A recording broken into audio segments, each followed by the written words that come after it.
Hey y'all, welcome back to our channels. Thank y'all so much for stepping back in to see what we have to say. I promise y'all, it means the world to us. But with that being said, we're talking about Quant and its CBDC challenges and what that may mean for the road ahead. Okay, so if you tuning in, please hit that like button, hit that subscribe button, hit that bell notification so you can be a part of the community and follow us on this journey of the ISO utility projects. Brother, I kick it over to you. What you got to say, man? Well, you guys know the drill. Before we kick it into the outline, it's the Decent Wallet helps benefit the channel and get yourself a significant discount. If managing your crypto feels like solving a puzzle, it's time to switch to Decent Wallet. So just a few taps, you can manage, track, and secure your crypto with unmatched ease. And here's the best part. Grab your Decent Wallet at a discounted price by using the referral link below. Don't miss out on making your crypto experience smoother and more secure. Welcome back. So, believe it or not, Martin Hargreaves, among other people, were interviewed in this particular piece. This was posted on February 15th. Again, another thing that really flew under the radar because it's in regards to a topic that a lot of you guys, whether it's on my channel or Channing's channel, have brought to our attention. It's like Quant and CBDCs moving further ahead. Like, well, we know that Quant is so much bigger than CBDCs, and then especially like they didn't get the whole thing with the United States of America, but it's no big deal. But nonetheless, it's addressing some of the concerns. So what do we have? Well, basically it's this. It's this publication, and it's referred to as the FinTech Times. On February 15th, it's the highlight of our CBDCs doomed to be put on ice, exploring project delays, challenges, and potential. I'm telling you guys, this is a really, really super deep dive video. You have Martin Hargreaves, and again, the whole thing with the US. I mean, there's so much here to dissect.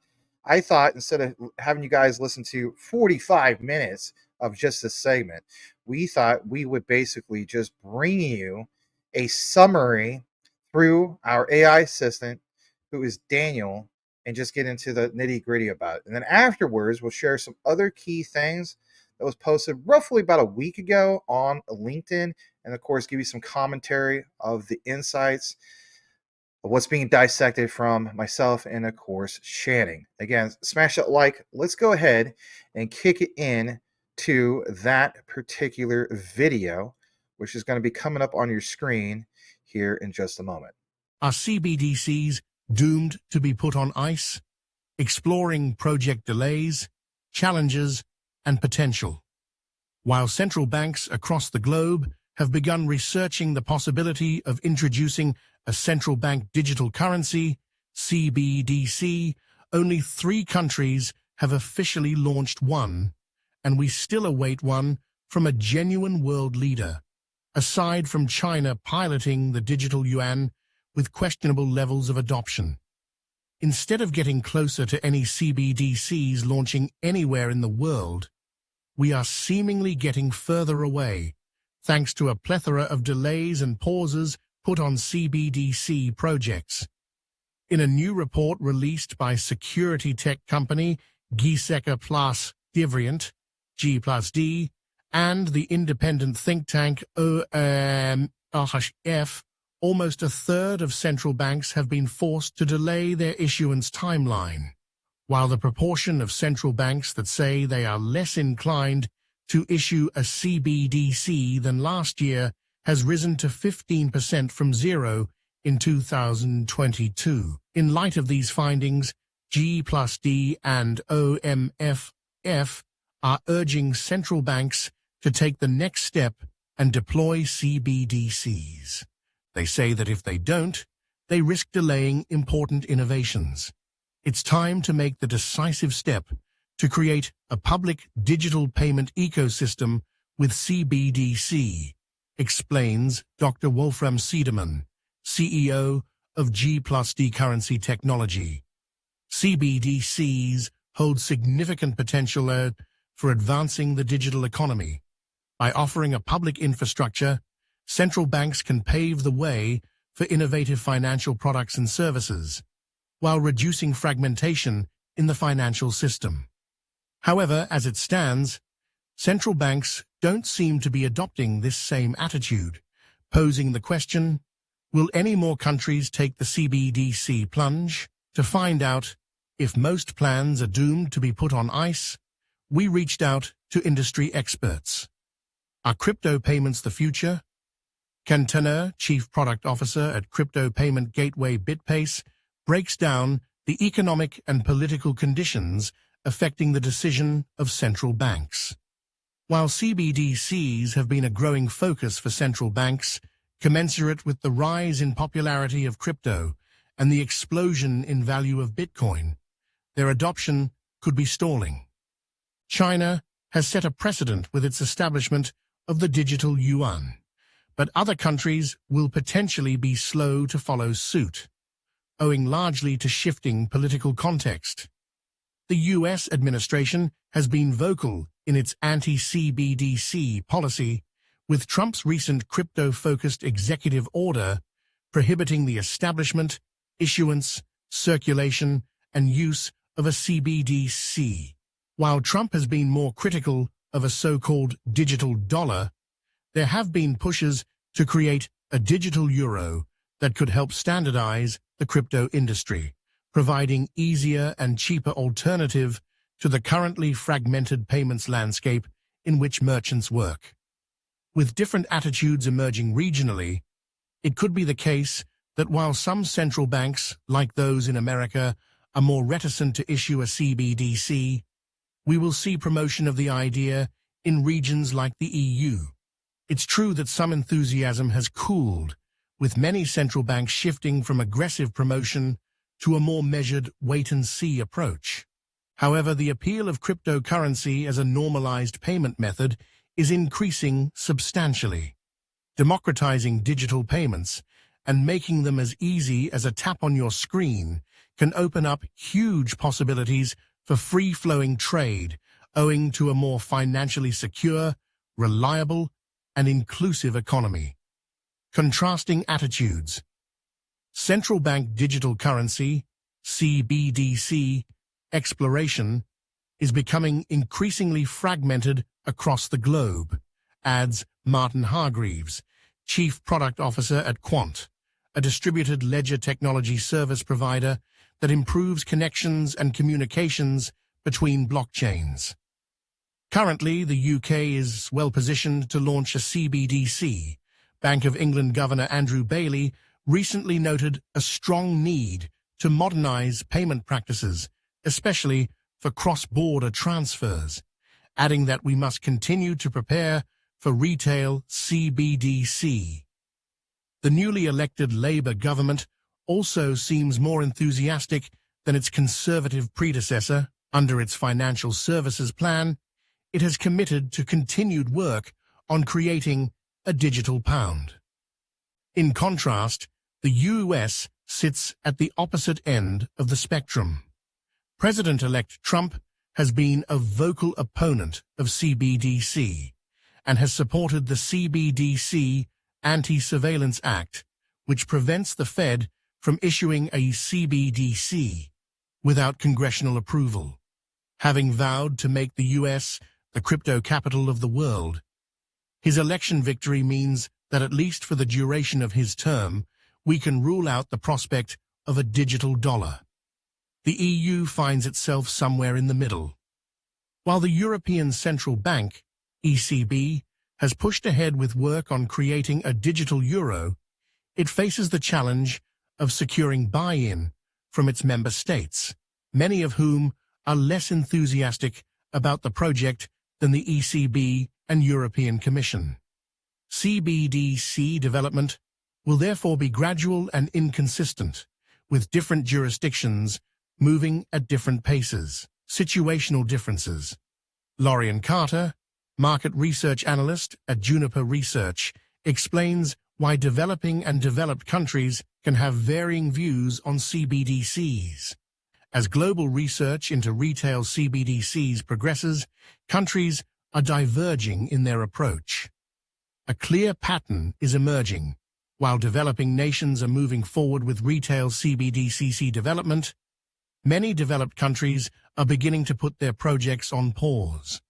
Emerging economies are motivated by the need to promote financial inclusion and address digital divides, whereas the vast majority of consumers within developed economies already have reliable payment systems.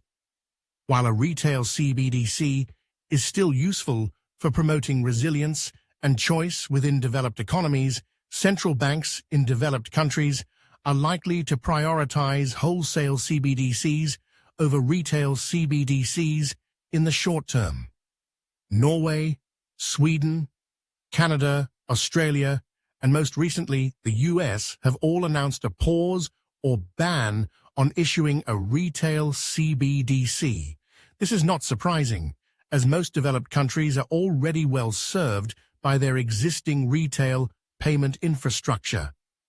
Most developed countries already have instant payment systems or access to other low-cost digital payment networks, which renders a retail CBDC relatively unnecessary from a consumer perspective.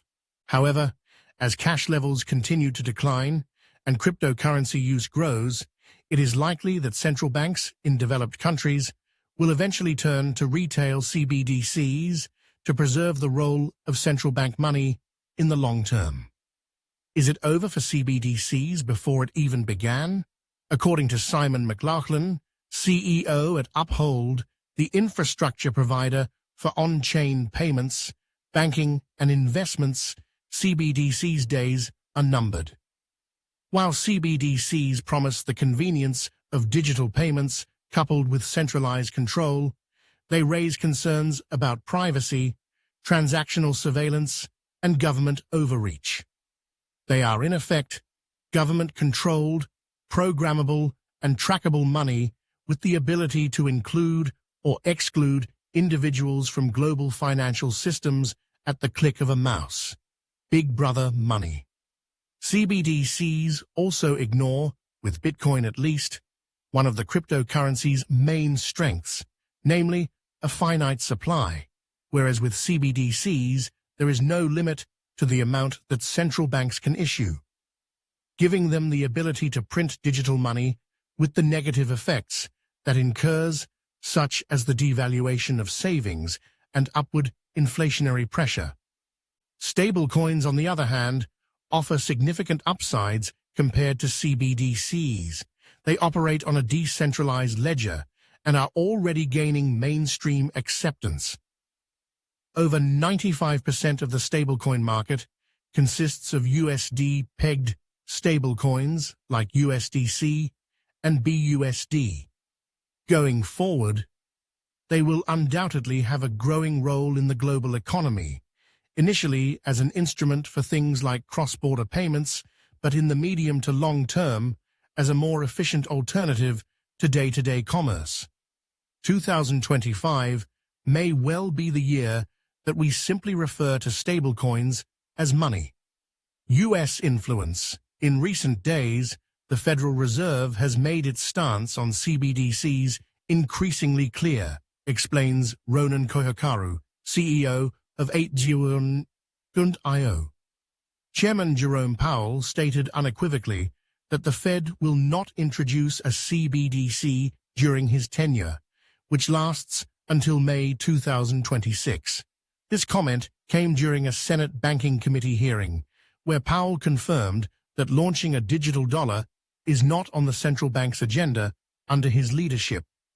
His remarks reflect broader skepticism within the Fed about whether a CBDC is necessary, especially considering the efficiency of existing electronic payment systems and concerns about potential risks to financial privacy.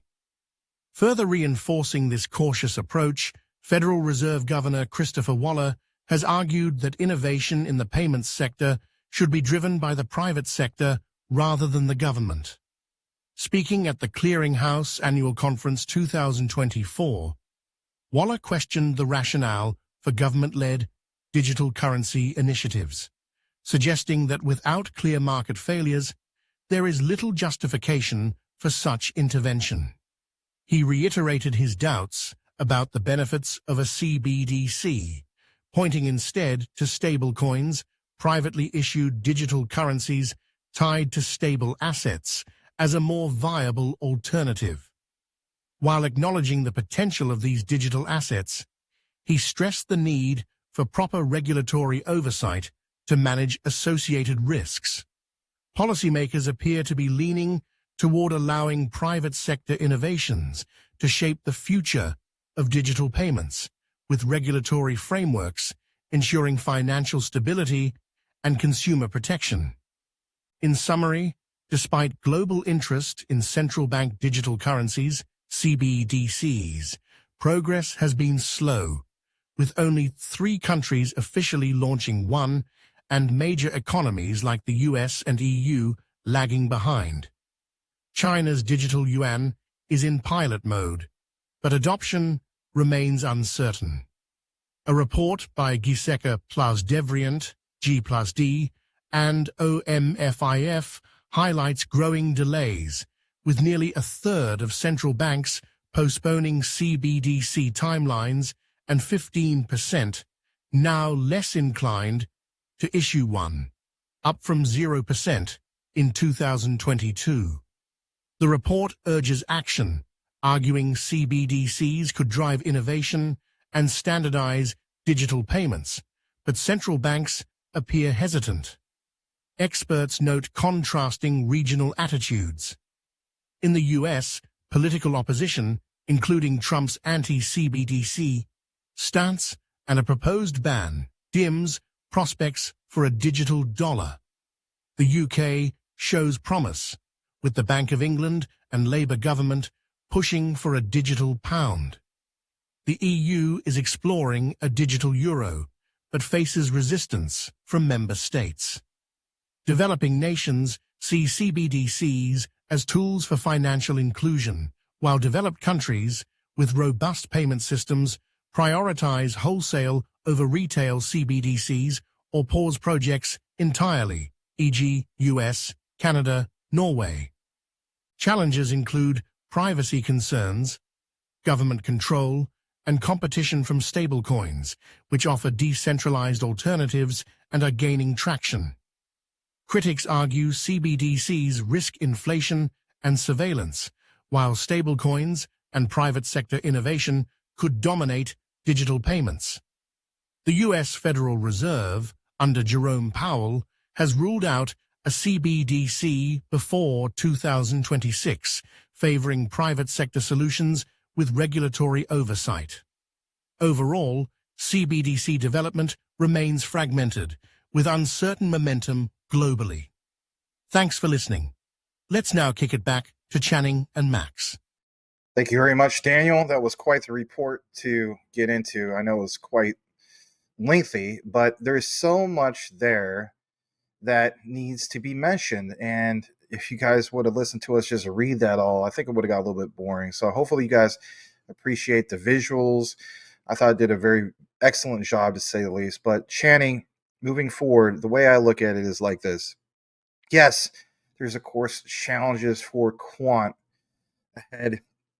And there's going to be a lot in regards to retail CBDC in the future, as pointed out by, I believe, the European Union stated that, basically speaking, there wouldn't be a retail CBDC until 2027. So to hear Jerome Powell say 2026, whatever the case be, it's not going to happen this year, and especially it's not going to happen in the United States as ruled by Donald Trump. But what we're forgetting to mention here is wholesale CBDCs. That's a whole different aspect in itself. Quant is definitely at the forefront, and there's so much more than just CBDCs. So your thoughts in regards to Daniel, our AI assistant, and his findings, Mr. Channing. Yeah, Daniel is actually kind of cool. Daniel, that was a long video though. So thank you guys all for tuning in and stand the course and listen to Daniel explain that article, because it was well worth it. It was very, very, very informative. But like Maximus just said, yes, wholesale CBDCs are real, and things like Project Agora that are currently going on now, going through the testing and beta, is just that. That is what that is. That is 7 central banks coming together and 42 banks within their jurisdiction sending cross-border wholesale CBDCs. So just because a retail CBDC may not be up and running and operational, but the wholesale is right on task, right on target, and the the roadmap wasn't for retail until 2028 anyway, 2028, 2029 anyway. So, there's a lot of things can happen in between 2025, where we sit right now, and 2028, 2029. We don't know what type of geopolitical things may take place. And we all know no one wants to get left behind. So if one of those, like he said, major countries like China's really get adopted, or Russia, or India, America's not gonna have a choice but to step it up, whether it's stepping up with a CBDC or stepping it up with a some type of US backed stable coin. Like, this is we're going with USDC, or we're going with ROUSD, or whatever the case may be. It's inevitable.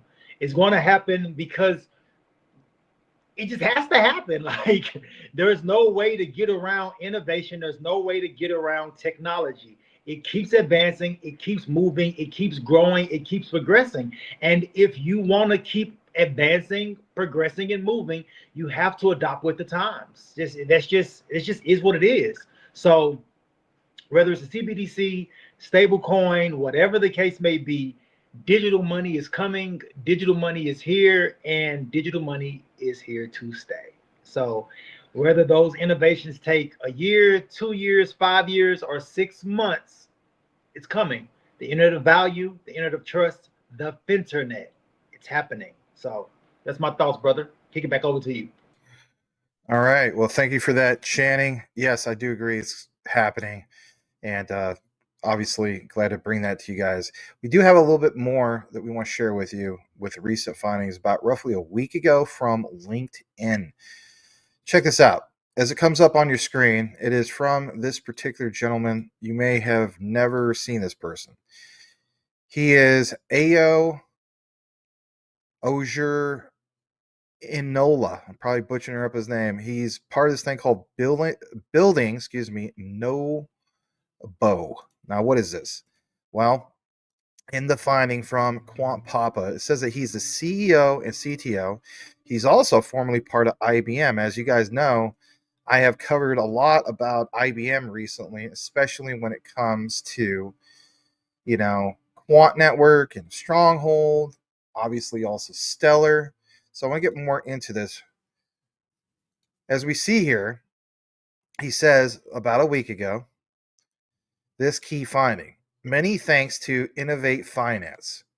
And it goes on to mention also the Digital Pound Foundation for facilitating this roundtable with the FCA's Matthew Long.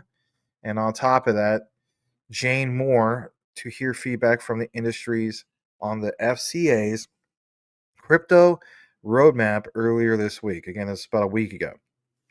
It goes on to also mention great to meet lots of other industry players, some for the first time, and of course, some familiar faces, including some of these people. But I'll just highlight this. Obviously, Gilbert Verdian, part of that panel. Now, as I pull this up, I want you guys to see it for yourself on the other tab. And here it is.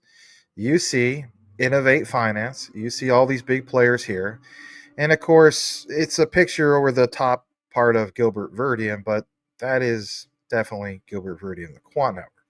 So get further into this and why we bring it to you guys, I want you to see this other highlight. And about 3 weeks ago, you had Prasanna Lohar, part of a thing called LinkedIn Top Voice, Top or Tech Architect.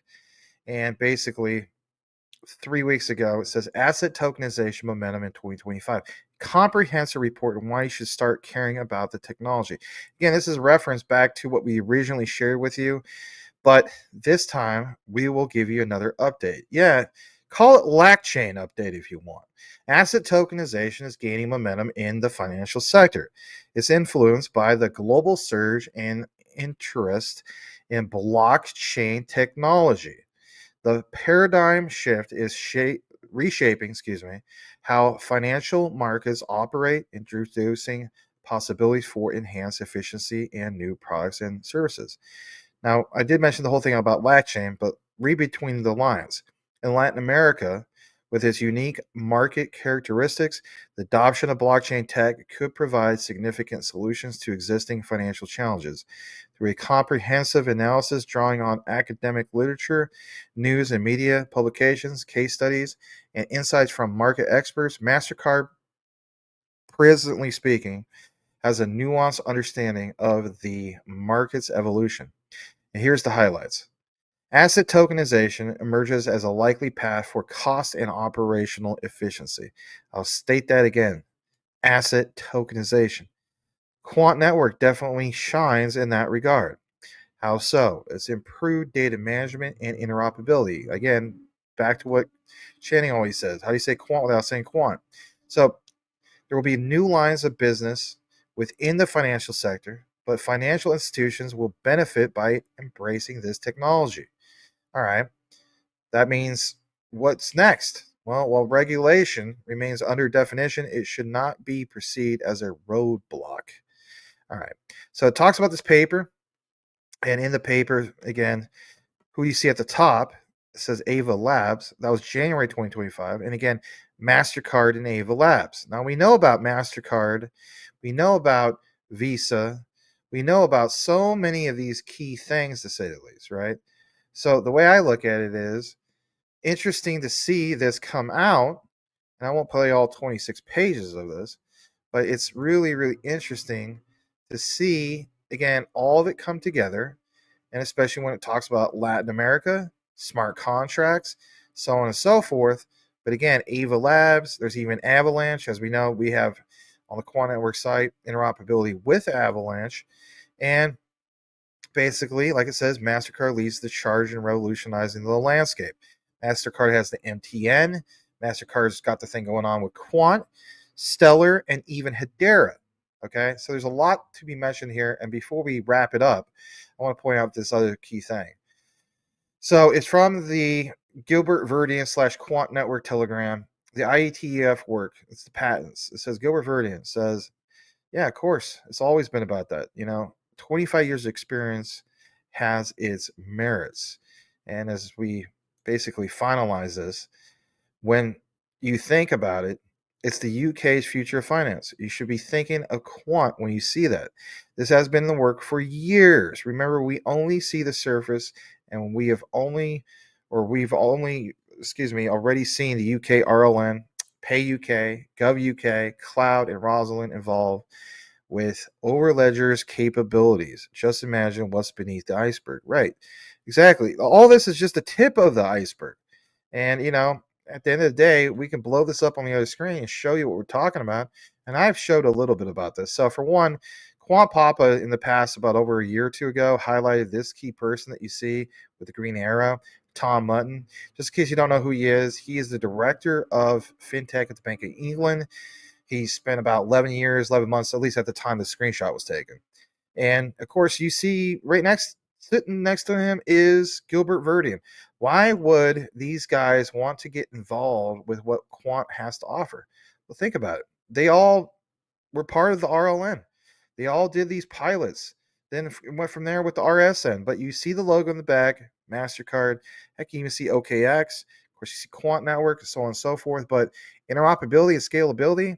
Then you also see the whole thing about Quant, big international settlements, Quant, the Digital Pound Foundation, Quant and HSBC, R3, and of course, let's face it, MasterCard's biggest competitor, Visa, but it was among 13 others chosen by UK Finance to join the next prototype phase.